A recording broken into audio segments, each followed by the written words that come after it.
Look at your calendar right now or think about last week. How many hours were you in meetings?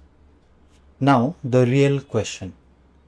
How many of those hours moved something genuinely important forward? Not maintained, not updated, actually moved something forward. I ask managers this question across organizations in Northeast India. The honest answer is almost always the same. Not many. This is the meeting disease, and today I want to show you what it is actually costing you and 3 rules that change everything. The meeting disease is not about having too many meetings. It is about having too many unintentional ones. Meetings that exist because they always have. Meetings called because sending an email felt uncertain. Meetings attended because presence looked like commitment. Every one of those meetings has a cost your organization never calculates. The direct cost, your best people sitting in rooms. The indirect cost, the thinking, the strategy, the people development that never happened. And the hidden cost, a manager who is perpetually reactive can never actually lead. I use a framework with managers that completely reframes how they think about their time. There are 3 types of work, and high impact leaders are intentional about all 3. Type 1, reactive work. Urgent, unplanned, necessary. A crisis arrives, a client escalates, a system fails, you have to respond. Type 2, operational work. Planned, process driven, manageable.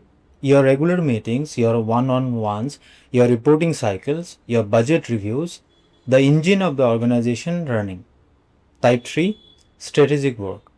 Thinking, developing your people, planning ahead, building relationships, working on the culture rather than just in it. Now, most managers protect reactive because it is urgent. They attend operational because it is scheduled. And strategic, the most important work, gets whatever is left over, which is almost never anything. I give every manager I work with the same 3-question audit. Take your calendar from last week, and for every meeting, every single one, ask these 3 questions. Question 1, did this need to be in a meeting? Question 2, did this need me specifically? Question 3, did this move something genuinely important forward? Count the hours that fail at least 2 of those questions. For most managers I work with, that number is 8 to 15 hours a week. That is your leadership recovery opportunity, sitting in your calendar unrecognized. Here are the 3 rules I have seen the highest impact leaders apply consistently. Rule 1, no agenda, no meeting. If you cannot write down what decision this meeting needs to make, it should not happen. Rule 2, block strategic time first, before anything else goes in the calendar. Non-negotiable. Rule 3, default to async. Voice note, shared document, most things that become meetings do not need to be meetings. I worked with a manager who was exhausted. Full calendar, always present, doing everything right by every visible measure. We did the calendar audit.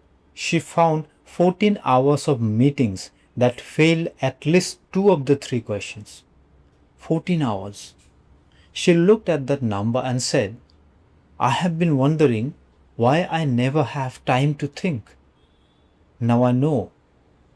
6 weeks later, fewer hours, better team performance, and for the first time in 2 years, she felt like she was actually leading rather than just surviving. That is the difference between a full calendar and an intentional one. Your challenge? Do the audit. Last week's calendar. 3 questions. Count the hours. Then make one change. One meeting to cancel, one block of strategic time to protect. Tell me in the comment, what did you audit reveal? CHROs, DM me meetings to talk about leadership effectiveness in your organization. I am Bikash Kalita. See you next week.